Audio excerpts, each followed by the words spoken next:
I think for a lot of people, if they're listening to this podcast, they probably have financial independence or financial freedom as a stated goal of theirs. And they can look at receiving a military bonus or any kind of windfall as accelerating their timeline towards achieving financial freedom that much faster. Welcome to the Military Money Manual podcast. Hello there, Spencer here from militarymoneymanual.com. I'm the author of the new book, The Military Money Manual, a practical guide to financial freedom, and I'm here with my co-host, Jamie. Hey, Spencer. Our podcast is all about achieving financial independence in the military. I started my website, militarymoneymanual.com, in 2012 to share everything I learned about military travel hacking, credit cards, the TSP, investing, and other unique benefits of military service. Every episode of the podcast is designed to help you get one step closer to financial freedom. We believe that personal finance shouldn't be boring or intimidating. Financial independence is achievable within 10 to 20 years of starting your journey, no matter what your current net worth is. Before we get started today, we just want to thank you for all the reviews and questions that keep coming in. Been getting a lot of those, both on email and the podcast. If you're finding this valuable, the podcast and the website and the email course that I have, if you could please leave us a 5-star review on your podcast app and then subscribe or hit the plus button so you can see new episodes every week, we would really appreciate it. As always, if you have any questions or feedback for Jamie or myself, you can hit us up on Instagram. It's instagram.com/militarymoneymanual, or email is info at militarymoneymanual.com. Today, Jamie, we are talking about windfalls. Yep. Hey, Spencer. Today we're going to focus on how to handle a large windfall from a military bonus, like the BRS continuation pay or career field specific bonuses, things like that. We do plan to have a specific episode in the future to talk about BRS continuation pay itself, and things like the Air Force pilot bonus. So this will be kind of more generic advice on what to do and ideas for what to do for a windfall. Throughout the episode today, I'm going to pull a couple quotes from the book that really stuck out to me and that apply to this episode. So the first one I just want to point out is that money, especially when you get a lot of it at once or a lump sum payment, money isn't just for present me, it's also for future me. So you talk about that in the book. So you want to be smart and help out future you with your money. So as we talk about windfalls today, we're going to talk about what to do with the money, whether you should take lump sum payments or not, if that option is available, what impact it might have on your taxes, some ideas for investing lump sum versus dollar cost averaging, and an example template of how to allocate the extra money that you might be receiving soon. Our main takeaways for today are you want to have a plan for the money before it shows up in your account. Don't make emotional decisions about it, especially before you get the money. So don't count your chickens before they hatch. And even after you get the money, it can be really exciting, to see a very large dollar amount in your checking or savings account. And so it's important to come up with a plan, within a couple weeks, basically, of when you know that you're going to get the money. Number 2, another takeaway, don't feel guilty about using it for some fun, a vacation, buying something that you've been saving for. It's your money. You earned it. So like J.G. Wentworth, it's my money and I want it now. So don't be afraid to spend it on something for yourself. As I'd encourage you for all of your income, though, consider being generous with it, right? So if you've made some additional income, whatever charity or organization or individual that you like to support, this could be a good opportunity to, give them a large contribution from your windfall. And then, a year later, after you've received this bonus, you don't want to look back and think, man, where did all that money go? I received a $25,000 bonus, a year ago. And if you have nothing to show for it, it can be a little disappointing, and it can set you back a little bit, mentally at least. But it can also be a great opportunity to think, okay, I was given this bonus a year ago, whatever amount it was, for the Air Force pilot bonus, it could be 6 figures. It could be over $100,000.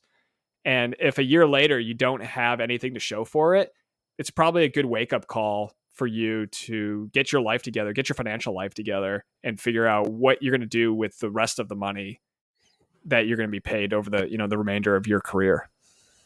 Yeah, hopefully we can help you learn that lesson now and take those steps so you're not learning it the hard way a year after when work sucks again and you're looking back on it wondering where it all went.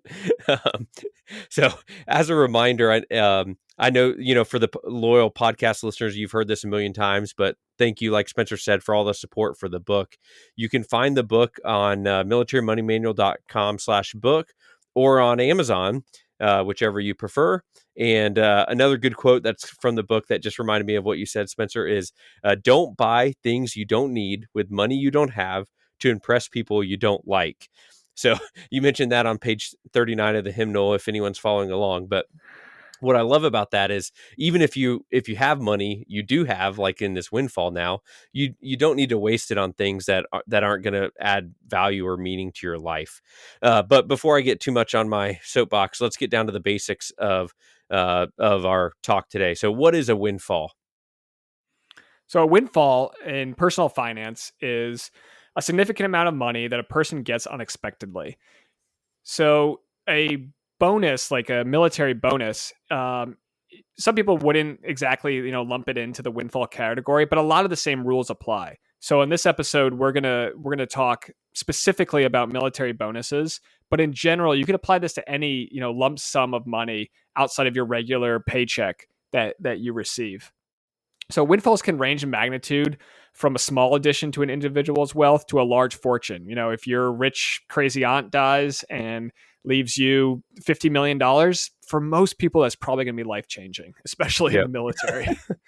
But if you receive let's say, a career enlistment bonus, if you're in a specific MOS or AFSC or whatever the Navy and Marines call theirs, if you're in a specific career field that the military needs to stick around and they don't want you to get out and go in the civilian world, you might get a $30,000 bonus. Or, like Jamie took a couple of years ago, the pilot bonus was it $35,000 a year at the time, or $25,000 a year for the duration I took. Yeah. for the duration? Yep. Yeah. So, and those bonuses can go up all the way up to $35,000, and you can receive up to half of it up front. So that could be a substantial increase in your income. For the right age group, that could be almost double your annual income, depending on what your BAH is. So this is a great opportunity to get really far ahead with you on your journey to financial independence and to achieve your goals, your financial goals, and to set up your family for success. But a lot of times with the military bonuses, they're just not that big enough that you can't retire right on $100,000 windfall. You can't, or a $30,000 windfall. But you could put it to work, and in 10 to 20 years, that money could grow, or could be the seed that grows into a large enough investment fund that you could retire and that you could achieve financial independence with that money. So I guess one of the points I'm trying to make is that a lot of times people think of like, oh, if I win the lottery, I'll do this with the money. But you can apply those same principles to a much smaller fund of, say, $30,000 bonus. And a lot of people will look at that and think, hey, that's a F-150 right there. I could go out and buy a new truck. And if that's what you want to do with the money, then great. But I implore you to think about it a little bit harder and think, all right, if I put that money to work for me, how many Ford F-150s could that buy me in the future? Right. Great point. So, no matter where you're at in your financial independence journey, a windfall can help you accelerate that towards financial independence. It can help you get out of debt. It can allow you to retire earlier. One of the things I love that we were kind of talking about before we started recording, Spencer, was about how so much of our so much of our assets at retirement are going to be the growth in the account, not the principal that we've invested. So, if you invest $50,000, say, you got a $50,000 bonus or $30,000 and you're 40 years from retirement, you're going to see that amount, if you do nothing else, is going to double several times, maybe 4 or 5 times, depending on how far you are from retirement. And that's a great way to put it to work.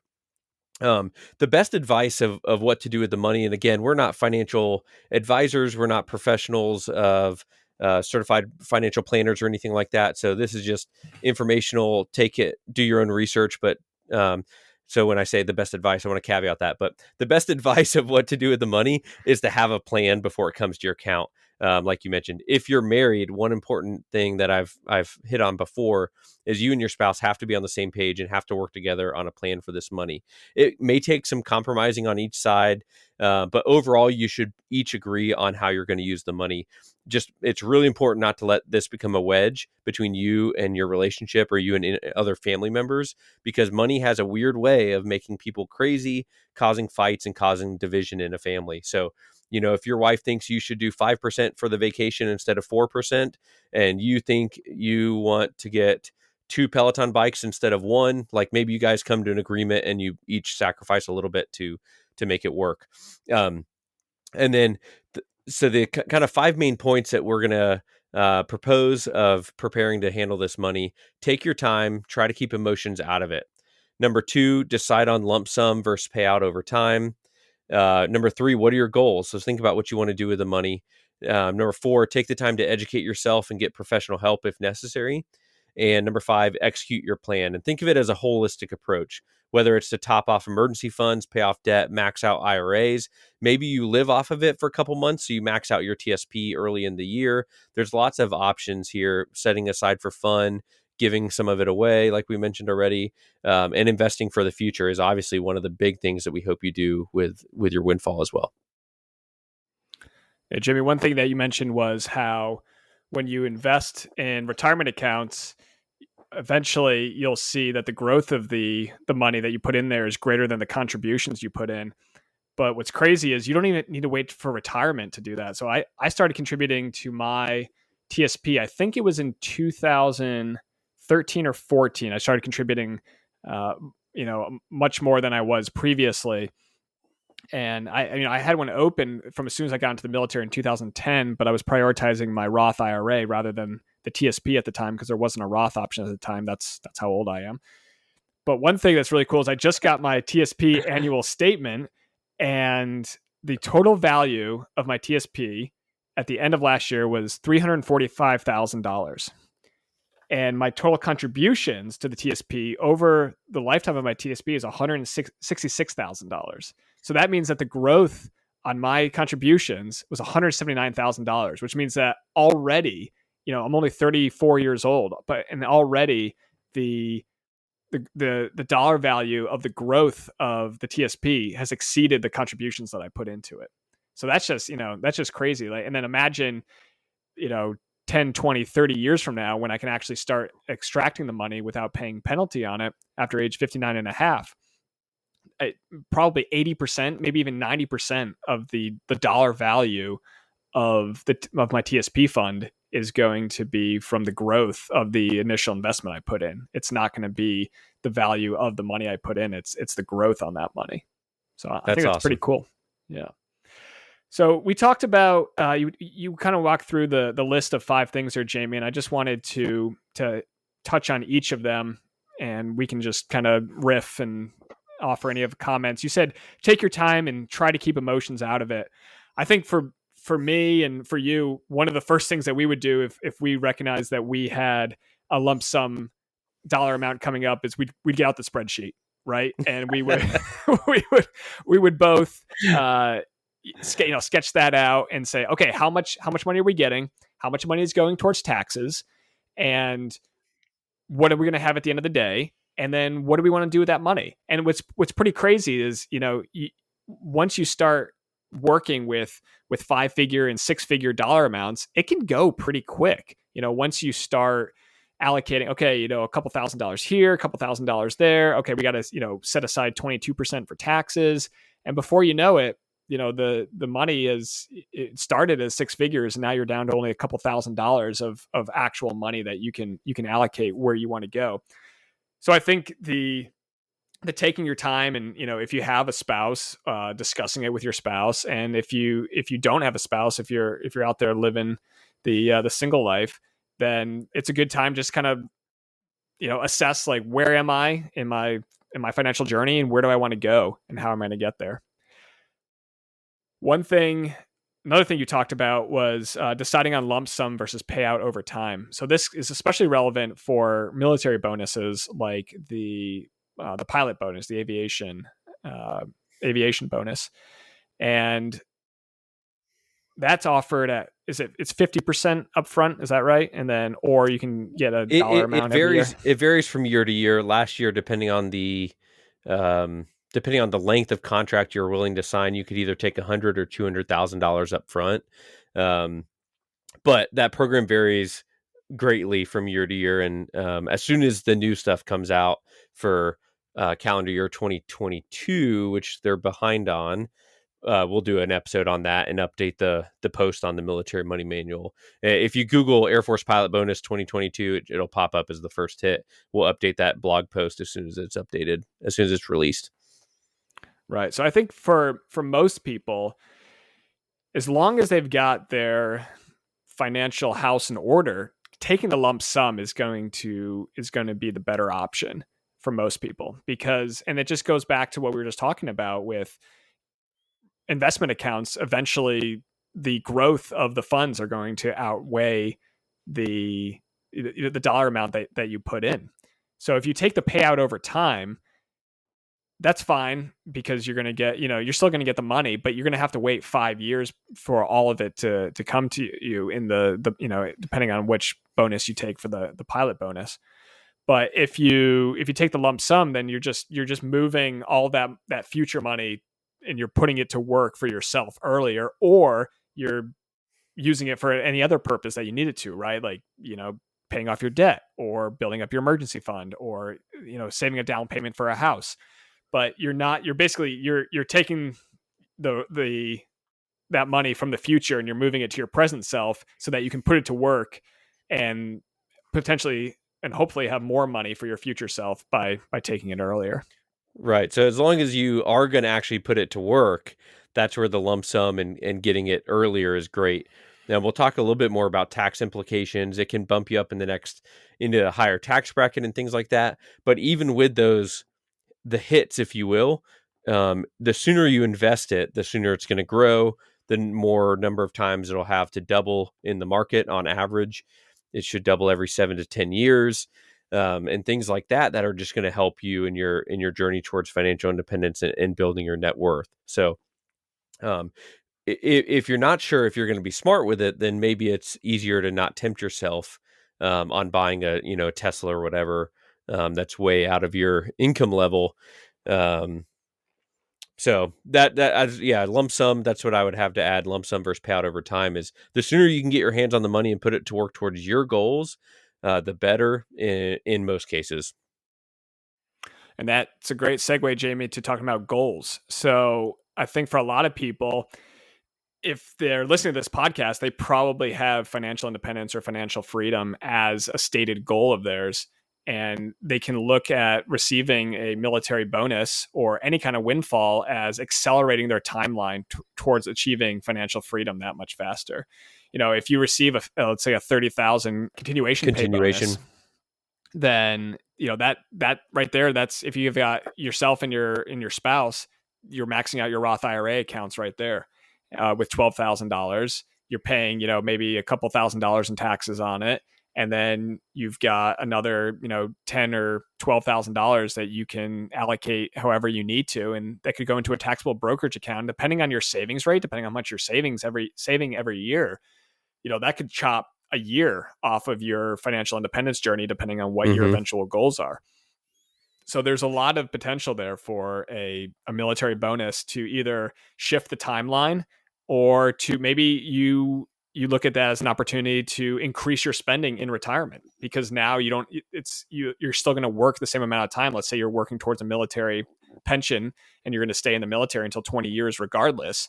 Well, if you put this bonus to work for yourself, 10, 20 years, and it doubles a few times, maybe you can spend a few hundred or a few $1,000s more a month once you've reached financial independence. Yeah, I think Spencer, the goal, identifying goals is really important. We had end of the year episodes about that a couple months ago that we talked a lot about goals, and it's so important to know where you're going, because each person and each family's journey is going to look differently. Your goal might be that, hey, with this extra money, my spouse cannot work for another year and be a stay-at-home dad or stay-at-home mom, because we have this extra income now to help cover expenses, and that's going to really improve our family's quality of life and time together and things like that. It could be we just got out of debt last year, but we're still just barely putting money in savings.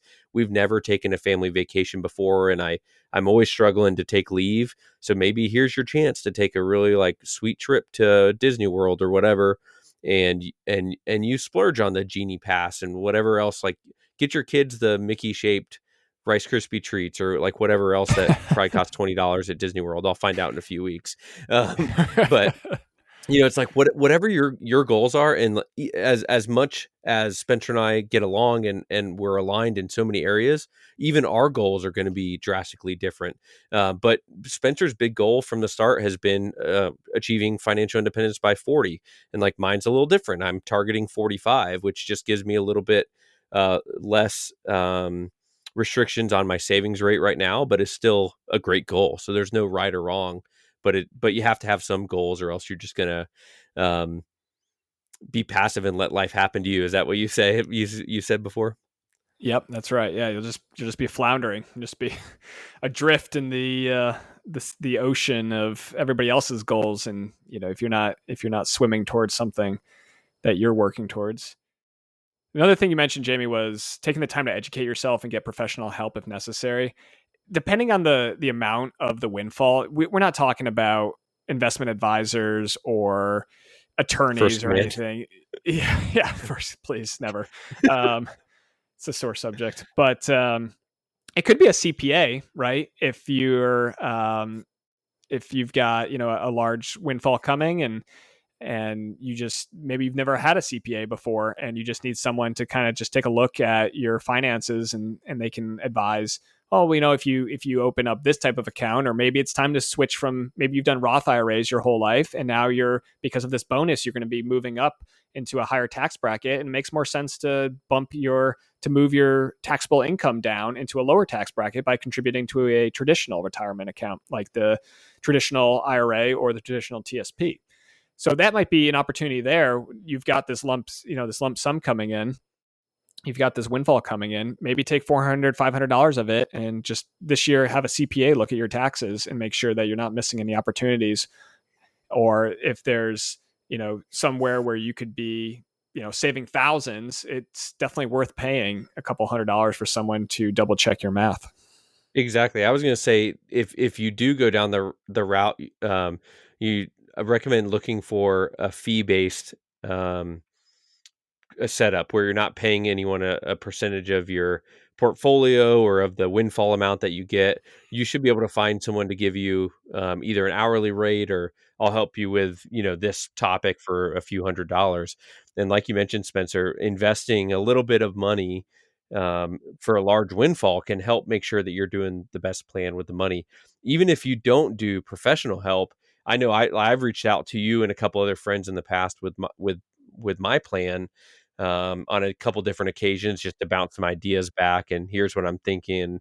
What feedback, what input do you have? So if you have a smart friend, or someone that has their own blog and website and their own book, then maybe you rely on them for bounce some ideas back. Another option there, Jamie, is just get online and start looking around. I mean, there's a lot of bad advice out there, but one site that I've really I gotten a love lot of investment good. advice from Facebook.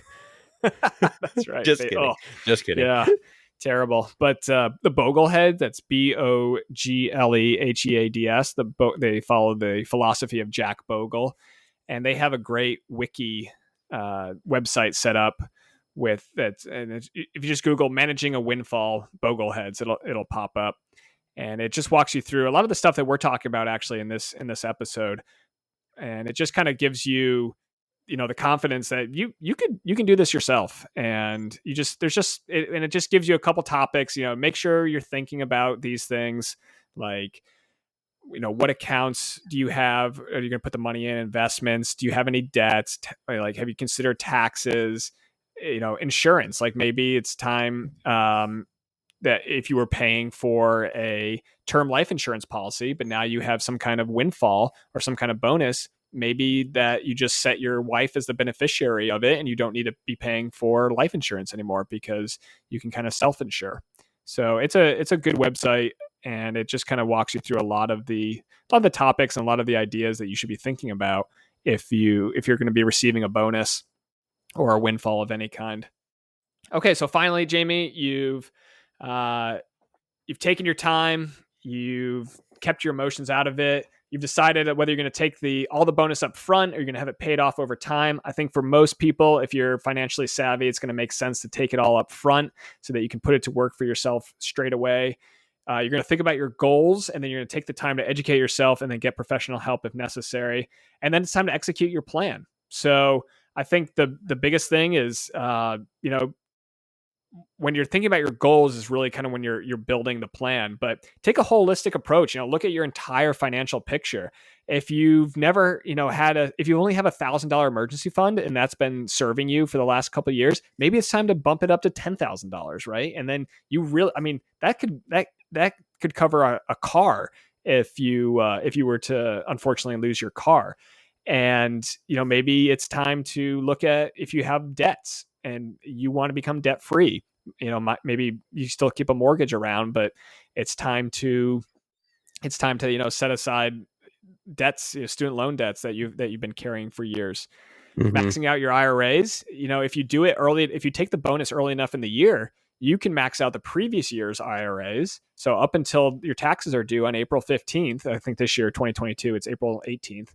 Yeah. But up until then, you can contribute to a 2021 IRA to the maximum amount and a 2022 IRA.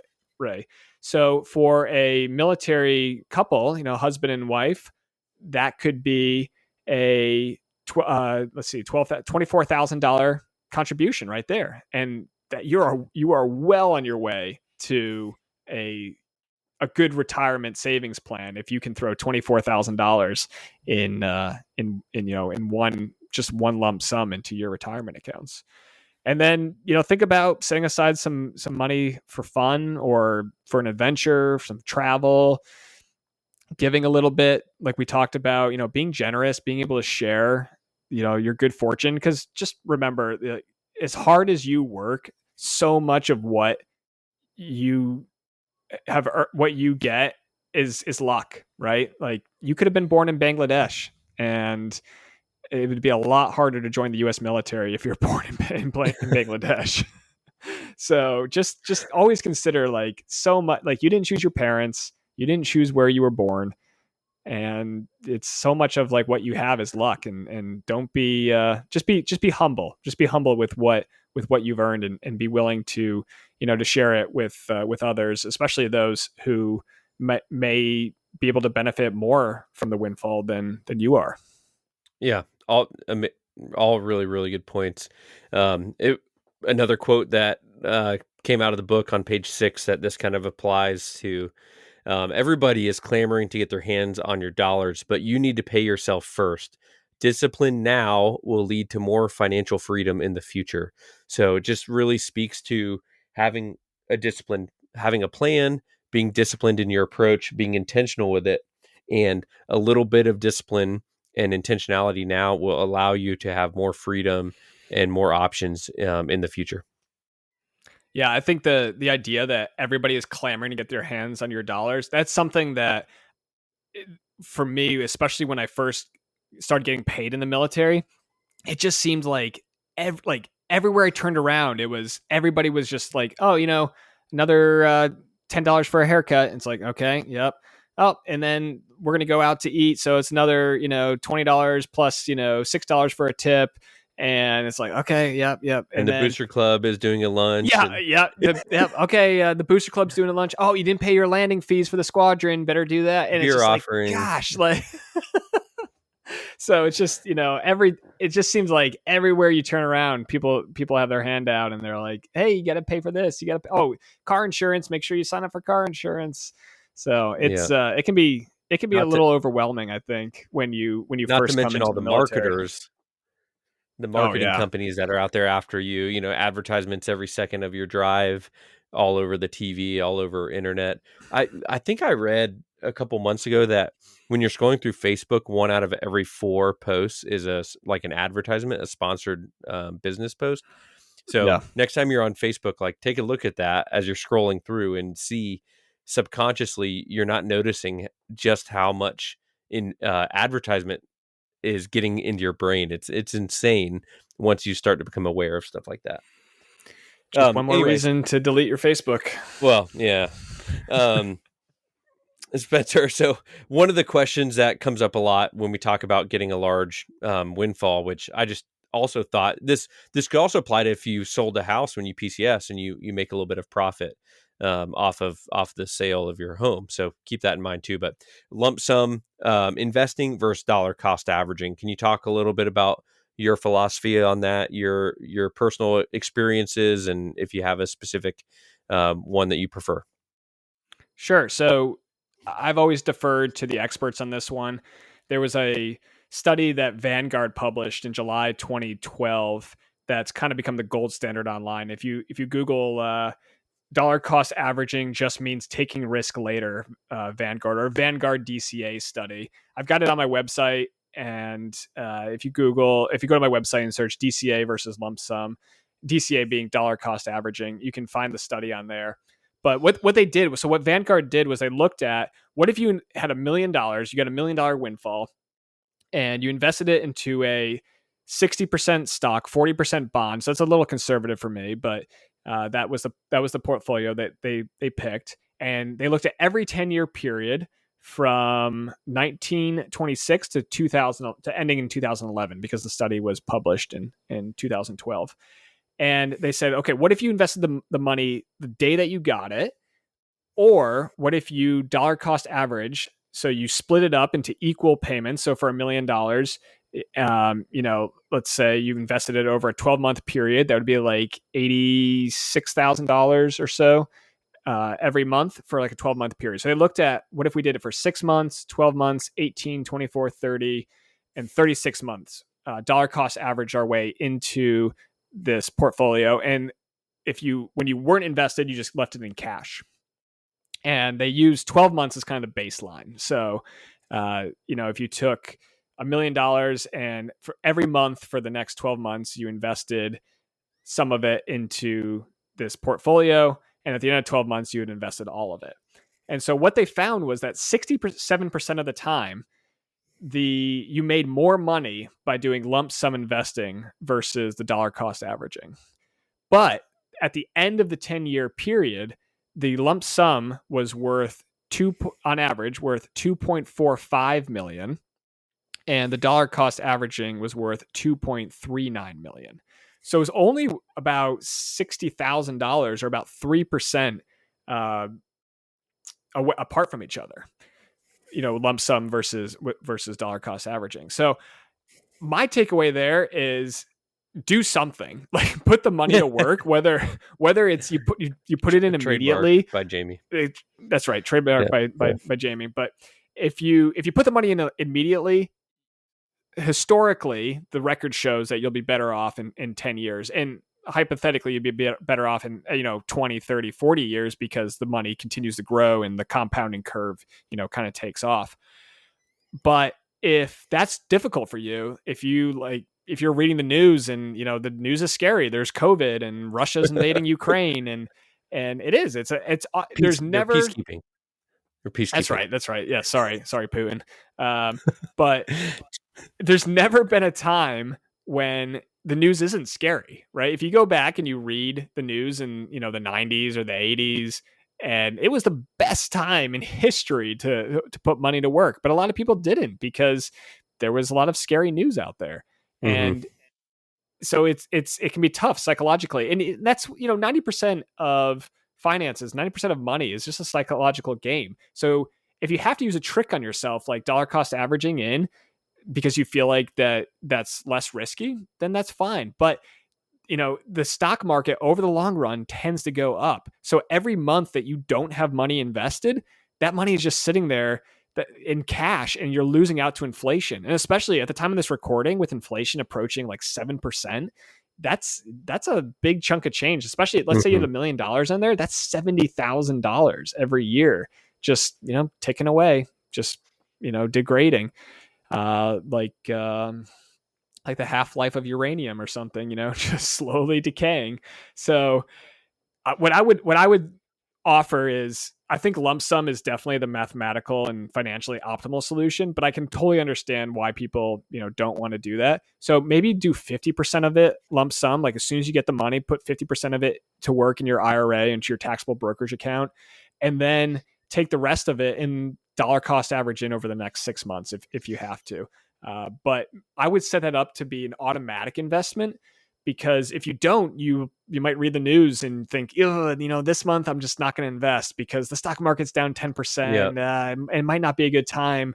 But hey, 10%, if it's down 10% from the beginning of the year, that means it's on sale. So it's a great time to get in. And so maybe that's the time that you should be throwing all of it in. But alternatively, if the stock market's up 10%, you might think, I don't know, it seems overinflated. And that's always the game, the bulls and the bears. That's always the game that if you pay attention to the stock market news, it always seems like it's not a good time to invest. But really, I mean, the best time to invest was yesterday, and the next best time is today. So get your money to work, put it into the stock market, put it into, your portfolio, whatever asset allocation it works best for you, whether it's, a good mix of stocks and bonds, internationally diversified. I talk all about this in the book, the low cost, automatic, diversified, and simple investing strategy that's been useful for me over the last couple of years. And then just as a quick sidebar, I lump sum invested. So I had some cash on the sidelines after 2019. And so in 2020, I was like, you know what? The stock market just keeps going up. I never can find a good time to put this money to work. So February, I think it was like February 26th or 28th or something, the all-time high for that, for the US stock market, I threw half of it in, half of the money I had saved up in. And it turned out that was the high water mark for the stock market. And in the next 30 days, the whole COVID thing came out and the stock market crashed 30%. And as it's falling, and I'm watching, that money I put in fall 30% in value, I'm just thinking, wow, that was terrible timing. Maybe a little dollar cost averaging would have been useful. And on March, I think it was 20th, within a day or two of the stock market bottom, I just thought, oh, it's down 30%. Like, how much lower can it go? And I threw the other half in thinking like, nah, maybe it's going to be down 50%. Maybe it's going to be down 80%. This whole COVID thing seems pretty bad. And it turns out that was the bottom. And so in the end, by the end of 2021, that money that I had, or 2022, I think, 2021, that money that I had put in March 2020 had more than doubled. So It turned out to be pretty fortuitous timing there. But it just shows like no matter what you do, dollar cost averaging is tough psychologically. Even that's tough psychologically, because you gotta kind of have nerves of steel in order to invest that money over a time period where there's not always going to be good news, and a lot of times there's going to be bad news. Yeah, you got to be consistent no matter what's going on. I mentioned to you before as well that in January of 2022, we had a little bit of cash, and so I threw lump sum amount at my Roth IRA, and then January the stock market dropped, and so I mean, even I traditionally have been more of a dollar cost averaging, especially from our income, because generally, just constant contributions throughout the year is how we do with most of our monthly investing. And when you're with a windfall, though, it's a little bit tougher of an emotional decision, because it's typically going to be a bigger dollar amount than what you're used to dollar cost averaging each month. So it's a little bit uncomfortable still to watch that $6,000 go down to less than $6,000, but we know that in the long run, time in the market is more important than timing the market, and it's going to come back up. Historically, it always does. And so you just got to remember that and try to avoid making those emotional decisions. Speaking of which, one of the ways we try to avoid making emotional decisions is we try to have a plan for the money before the windfall comes in, right? We talked about that already. I personally recommend having a standard like percentage based plan that you will use for any extra money that comes in or any windfalls. So no matter how big it is, whether it's $100 bonus or $100,000 bonus, you can apply this template of you and your spouse, if applicable, agreeing to percentages, and then you never again have to worry about making tough decisions. So it eliminates decision fatigue. It eliminates the emotional side of it, and you can make sure it aligns with your personal investing philosophy, which you also talk about in the book. Is you just kind of set that investing policy statement or philosophy, and then you just make sure all your decisions kind of align with that. It can also apply to tax refunds or any other big payments you receive. So something like this, I'll go over a template that we kind of used with some windfalls recently, and then I'll let you kind of share your thoughts. So for us, and an idea for you to consider: 10% to donations, whether it's to your favorite charity or to a church. Being generous is always a good start. So that's for us. That's always the first thing that is allocated out. 5% for vacation. So this might seem like a very small amount if it's a smaller bonus, or it might seem like a very extravagant vacation.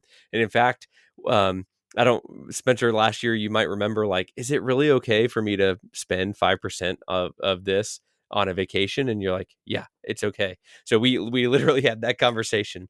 5% as a thank you gift for your spouse and or family for their help and support. You know, a military career is no joke for you as the service member. It's also no joke for your family. So what's a treat you can do for your family or for your spouse? You know, whether it's a fun thing for the kids, take them to that water park you always pass on the highway that they're always asking to go to. Take them to Disney World. You know, just do something special for them, so it doesn't always feel like daddy's work or mommy's work is a tax on the family. And then be open with it. Like, hey, the reason that mommy got this trip for us is because I've been working hard, and the Army wants me to stay in more. The Air Force wants me to stick around more. And so they're recognizing my hard work. And so while sometimes it is hard when mommy has to travel, we're also getting to do this fun activity together because of it. Anyway, that was kind of a long point. So 5% as a thank you for your family, 20% to max out your TSP for the year. If you haven't, so that can either look like you live off of your bonus or your windfall for a little bit, so you increase the amount of your withholdings in TSP and just wash it out as if it's your regular monthly income. Or you can do also 12% to your Roth IRA, max those out if you haven't yet. That would be for you and your spouse if applicable. So I encourage you as soon as you can to max out both your max out both your TSP and your IRA, and having an extra bonus or windfall is a great time to have a little bit of buffer to enable you to do that. Lastly, don't forget that they will automatically take out 22% withholding for your taxes, and that you hopefully will get a lot of that back, but you definitely want to set aside some of the amount for extra tax burden. So we set aside an extra 7% back for taxes, just in case. Hopefully, you'll get a large portion of it back from the IRS. And then next up, our next goal was kids' college fund. So we did 10% towards kids' college fund, and then 26% was investing. And I don't mention that at the end because that long-term investing is what's left over and just gets the leftovers. It's a very important, if not the most important part of our percentage-based plan. But to show you that even after all those other goals, 26% of it to long-term investing is still a significant contribution. So that's a percentage-based plan that we use. Hopefully that gives you some ideas. No percentages are right or wrong. Tailor it to you guys for sure in your individual situation. Yeah, and what's crazy about that plan there, Jamie, is like everybody, the kids' college is getting some, your spouse Yeah. is getting a little bonus. You're taking a vacation with the family. You're taking care of charities or your church, and then you've also got TSP maxing out 20%, IRA maxing out 12%. So there's 32% plus a 26% invested. I mean, like 50% of the bonus is still going towards your financial independence goals. And so, and you've still got money left over to, for everybody else. And so I think when you have that intentionality, and when you get a large, lump sum, it's nice to be able to basically allocate, a little bit of the funds for everything that's important to you. And, like for me, sometimes going out to a nice dinner, that would cost way more than I would normally spend on dinner. But when you get a bonus, you can say, look, we're going to take, let's say 1% of it, right? Mm-hmm. And we're going to go out for, a great dinner at a place that we would normally wouldn't go to. And, at the end of the night, like whenever we didn't spend, we can just leave as a tip. Right. And it's just being I able like to, that. yeah, being able to share that generosity and being able to share that windfall with not only your family, but with, just some stranger that just happened to be waiting on you that night. And it's just, it's a great way to kind of share the wealth and pay it forward. So Jamie, those are all awesome percentage, like just great goals and strategy there. I think, for some people, like if they don't have a family, or if they're single, or if they're new to the game and they just, they don't know, like let's say you're a cadet and you've just taken the career starter loan, right? That you can kind of think of that as a lump sum as well. In my book, one thing I laid out is, if you don't have time to read anything else, and I just walk through 10 steps to set yourself up for financial success. And I think a lot of them are relevant to if you get a windfall, or if you get a bonus. And it's kind of like Yeah, Maslow's 100%. hierarchy of needs, right? Where you kind of have to take care of the base before you can move up to the next level. So in Maslow's hierarchy of needs, it's, food, water, shelter, and those kind of things. And then you can move up to, other things. And Whatever's then next. whatever's I took psychology like 20 years ago. And then at the very top, right, it's like self-actualization, right? Which I think there's a cool correlation there to, you can kind of think of it as like the finance hierarchy of needs, right? And it's all the things you have to do at the base. And then at the very pinnacle, you can move all the way up to financial independence. There But you go. I mean, Yeah. so one thing I would implore you to do, if you just got a bonus, or you're going to get a bonus in the military, or you're coming into some kind of windfall, set aside the $1,000 for an emergency fund. Make sure that's taken care of. Then look at your debts. If you've got high interest rate debt, or if you got any debt and you've got enough money to pay it off, this is a great opportunity to rid yourself of the debt and increase your take home pay, right? So every month going forward, you're gonna get to decide what you do with your paycheck.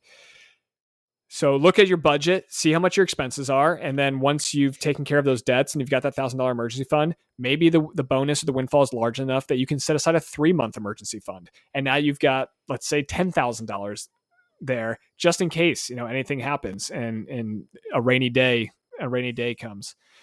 Finally, after that, look at maxing out your Roth IRAs or your traditional IRAs, depending on your income.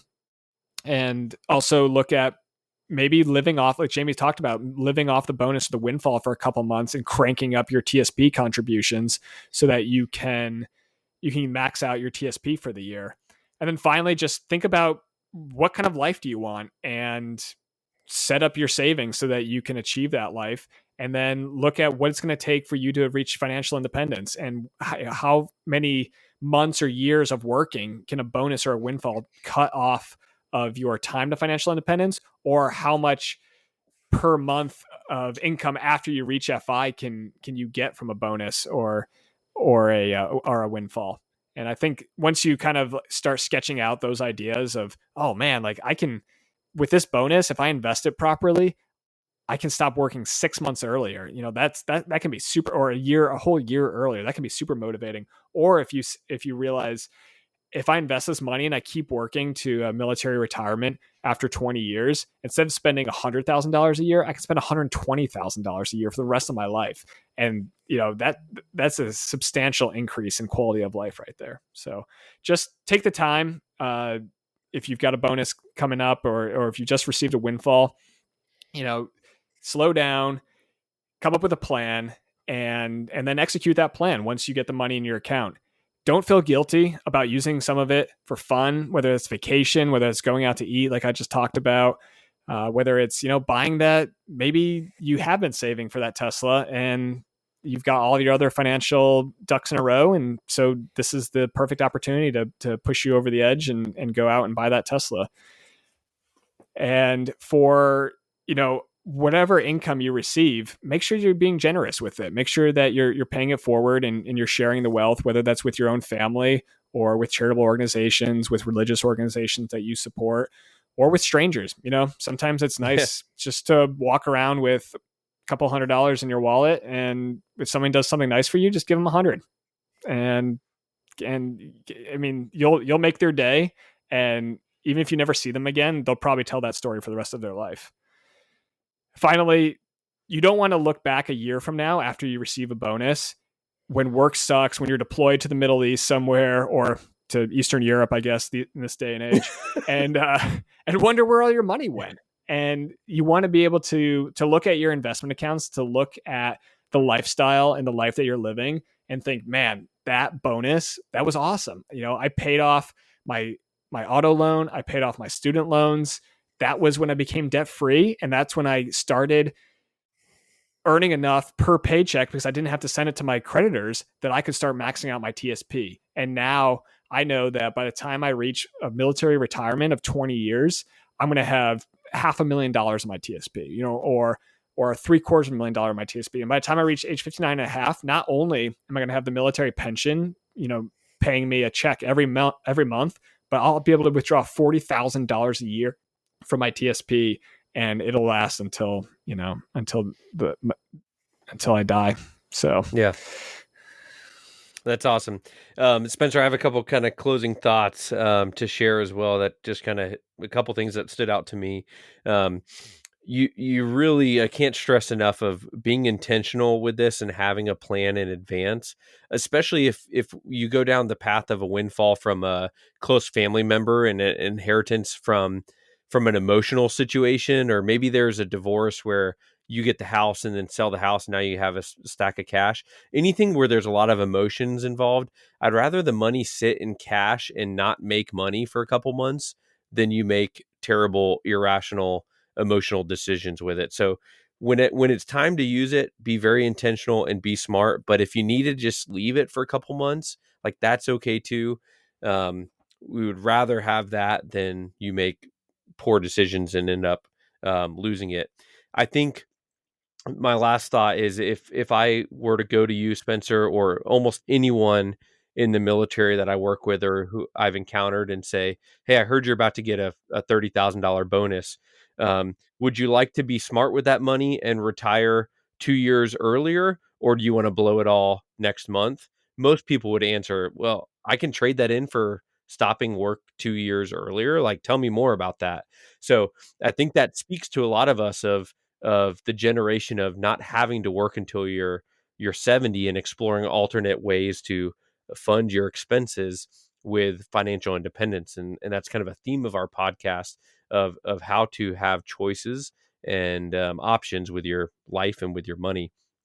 So if you need a why, which you do, so when you need a why, think about what it can do for you, whether it's like you said, I'm going to be able to spend more in retirement, or I'm going to be able to retire early. So it might bump you to 42 instead of 45, or it might bump you to 62 instead of 65. Either way, that's amazing and an incredible use of the windfall.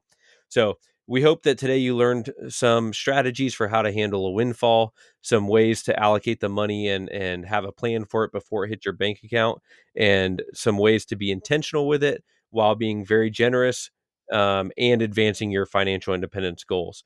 If you are enjoying the podcast, like we said before, please leave us a review on Spotify, Apple Podcasts, Audible, wherever you're listening to the podcast. We appreciate that. It means a lot to us and helps spread the word about the podcast to other military families. We, as always, we appreciate you guys listening. If you have any feedback, info@militarymoneymanual.com, or find us on Instagram @militarymoneymanual. And we will see you guys next week. See ya. Hey guys, it's Spencer again. Before I let you go, I want to let you know about my new book. It's called The Military Money Manual, A Practical Guide to Financial Freedom, and it's available right now at militarymoneymanual.com/book. This is the book I wish someone had handed me on my first day in the military. In this book, I cover the exact money tactics, investing strategies I use on my path to financial independence before age 40. I break down the math of FI, and I explain the exact dollar amounts you need to retire. The book is full of easy-to-apply financial advice specifically for military service members and their families. I cover tax-free deployments, the thrift savings plan, and many more topics only military personnel can relate to. This book was written specifically for you, whether you're active duty, guard, reserve, a military spouse, enlisted, or officer. Both E's and O's will benefit from the lessons in the Military Money Manual. If you're in the Army, Navy, or Air Force ROTC, or if you're a cadet or midshipman at West Point, Naval Academy, and the Air Force Academy, this is the perfect book to start your military career with. Again, the book is available right now at militarymoneymanual.com/book, an audiobook, ebook, and my personal favorite, the hardcover book. The hardcover book was printed right here at home in the United States of America, and it will look great on your bookshelf. So check it out. Let me know what you think.